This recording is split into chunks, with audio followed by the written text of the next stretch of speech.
आता छत्रपतीला गोव्यामध्ये मला राहून 5 वर्ष झालेले कंप्लीट. मी मायक्रोलॅबमध्ये जॉब करतो आहे. या ठिकाणी असंख्य असे महाराष्ट्रातली यंग मुलं या ठिकाणी जॉबसाठी फार्मास्युटिकल इंडस्ट्रीमध्ये येत राहत आहेत. तर या ठिकाणी सर्वप्रथम ज्यावेळेस मी आलो त्यावेळेस या गोव्यामध्ये या साऊथ गोवा म्हणजे मडगाव ठिकाणी असं महाराष्ट्रीयन असं फूड काही नव्हतं. सगळं गोवन स्टाईल सर्व असायचं. त्यामुळे तोंडाला येईल अशी चव, चहा, वडापाव जे बी असेल तुम्ही साऊथ इंडियन डिश असे काय भेटत नव्हते. तर मग या ठिकाणी सर्वात जास्त प्रॉब्लेम आहे जेवणाचे. असे बाहेरगावून येणारे भरपूर जण असतात. त्यामुळे जेवणाच्या असे विविध प्रकारच्या अडचणी मुलांना येत होतात. हाताने बनवणे असं चपाती असे भरपूर प्रॉब्लेम येत राहत होते. तर मग या ठिकाणी मी आलो त्याच्या अगोदरपासून इथे छत्रपती चालू होतं. त्यावेळेस एवढं काही नव्हतं. पण ज्यावेळेस छत्रपतीची शाखा आम्ही पाहिली आणि आम्ही त्या ठिकाणी गेलो व तिथील चहा म्हणा, तिथला वडापाव म्हणा, खास स्पेशली वडापाव. या ठिकाणी गोव्यामध्ये ना वडापावचं म्हणजे एकदम रिअरमध्ये भेटत होता. असा वडापाव नव्हता. आणि महाराष्ट्रीयन लोकाला आपल्याला सगळ्यात जास्त वडापाव जो की स्वस्त असतो, गरीबातल्या गरीब माणसाला वडापाव भेटून जात होतो या ठिकाणी. आणि स्वस्तात म्हणजे 15 रुपयाला वडापाव, 20 रुपयाला वडापाव असा त्यांचा चालू होता. आणि टेस्ट म्हणला तर अतिउत्तमच, जसं की महाराष्ट्रात खाल्ल्याप्रमाणेच. आणि त्याचप्रकारे महाराष्ट्रातून आले म्हणजे आपण छत्रपती शिवरायांचेच मावळे आणि नाव पण छत्रपती यांचंच. त्यामुळे लोकांची येणारी क्रेज, त्याचबरोबर या ठिकाणी त्यांचे लाईव्ह TV वगैरे असं असतं मुलांना एंटरटेन संध्याकाळी. त्यानंतर KTCपासून जवळच असल्यामुळे ना विविध गोष्टी अशा त्यांना म्हणजे लवकर अवेलेबल होतात. त्यामुळे मी 1-2 जणांना जसं घेत आलो तसेच माझे 1-2 मित्र अजून 4-5 जणांना घेत आले. असं करत करत म्हणजे माझे वैयक्तिक मित्र 50 ते 60 या ठिकाणी दररोज नाश्त्याला येत राहिले. खास करून फक्त महाराष्ट्राची चव असल्यामुळे, बाकी काही नाही. मी तर अवश्य एकदा सांगतो की तुम्हाला स्वस्त आणि इझिली अवेलेबल असेल तर एकदा छत्रपतीला तुम्ही नक्की भेट द्या. एवढं मी तुम्हाला सांगतो. हा परिसर बघून किंवा इथली माणसं बघून किंवा आमचे कर्मचारी वर्ग बघून तुम्हाला काय वाटतं? तुमच्याविषयी तुमचं काय मत आहे? त्यांचं आमचा चहा नाश्ता जेवण तुम्हाला कसं वाटतं? सर्वप्रथम जय शिवराय, जय शंभू. ॲक्च्युली आम्ही इथं सगळे फार्मा मेंबर आहे. इथले सगळे मोस्ट ऑफ महाराष्ट्रीयनच आपले. जर आपण काही आपलं कामात झालं तर पहिला कंटाळा घालवण्यासाठी तर पहिलं नाव येतं तर गोव्यामध्ये तर छत्रपती येतं. कारण ते नाश्त्याची क्वालिटी आणि क्वांटिटी त्या बाबतीत काहीच कॉम्प्रोमाइज करत नाहीत. आणि आपली महाराष्ट्राची संस्कृती जपली जाते, महाराजांची आपली संस्कृती जपली जाते. इथं प्रत्येक सण साजरे केले जातात. त्यामुळे इथं माणुसकी आहे. त्यामुळे इथं एवढी जी पब्लिक दिसते ते सगळं छत्रपती नाश्ता सेंटरमध्ये येतं. कारण तिथं तेवढी क्वालिटी त्यांनी जपली, माणुसकी जपलेली आहे. त्यामुळे प्रत्येक वेळी नाश्त्याचं जर नाव आलं तर पहिला छत्रपती येतं. कंटाळा घालवायचं पण ठिकाण असेल तर छत्रपतीच आहे.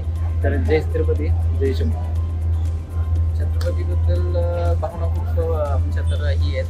कारण ज्यावेळेस मी गोव्यामध्ये आलो होतो त्यावेळेस नाश्ता हे काय ऑप्शन नव्हता मला. मराठी लोकांसाठी तर नाश्ता ऑप्शनच नव्हता मला.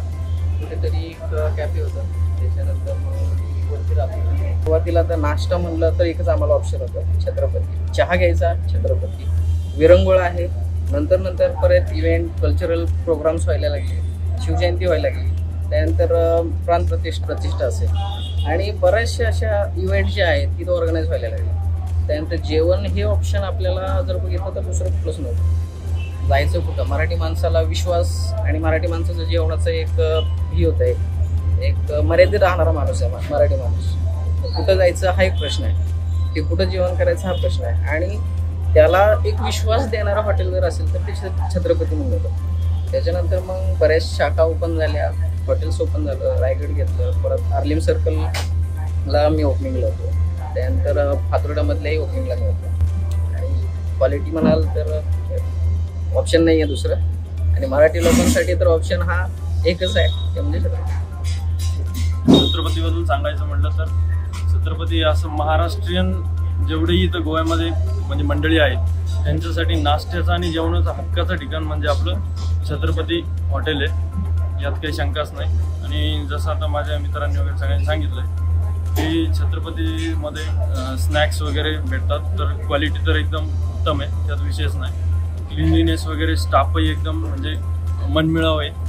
आणि विशेष सांगायचं म्हणजे की जेवढे आपले हिंदू धर्माचे सण उत्सव वगैरे आहेत तर ते छत्रपती ग्रुप ऑफ हॉटेलच्या वतीने एकदम म्हणजे उत्साहात पार पाडले जातात. जसे आपण आपल्या महाराष्ट्रामध्ये पार पाडतो तेवढ्याच उत्साहाने ते आपल्या इथं गोव्यामध्येही पार पडले जातं. म्हणजे असं वाटत नाही की गोव्यातल्या महाराष्ट्रीयन माणसाला म्हणजे असं काही खंत वाटत नाही की मी माझ्या छत्रपती शिवरायांची माझ्या जयंती आहे पण मी माझ्या गावी जाऊ शकलो नाही. कारण ती माझी खंत इथं पूर्ण होते. कारण तेवढ्याच उत्साहाने आपलं छत्रपती ग्रुप ऑफ हॉटेल ते पार पाडते. बस एवढंच मी सांगेल. जय शिवराय, जय शंभूराय. जय शिवराय, जय छत्रपती. छत्रपती हॉटेल म्हणजे सगळ्यांचं एक हक्काचं एक असं एक घर असल्यासारखं झालेलं आहे. कारण इथं कोणी पण आलं चांगल्या पद्धतीने नाश्ता जेवण वगैरे सगळ्या सुविधा आहेत. आणि महत्त्वाचं म्हणजे इथं रक्तदान सुद्धा केलं जाते. हा एक मस्त एकदम भारी प्रोग्राम छत्रपती खूप चांगल्या पद्धतीने हे करतात. आणि त्याच्यानंतर छत्रपतीमध्ये जेवणाची सुविधा व्यवस्थित आहे. परत क्लिनिंग वगैरे व्यवस्थित आहे. त्याच्यामुळे छत्रपती चांगलं एक नामांकित हॉटेल आहे सर. जय शंभूराजे.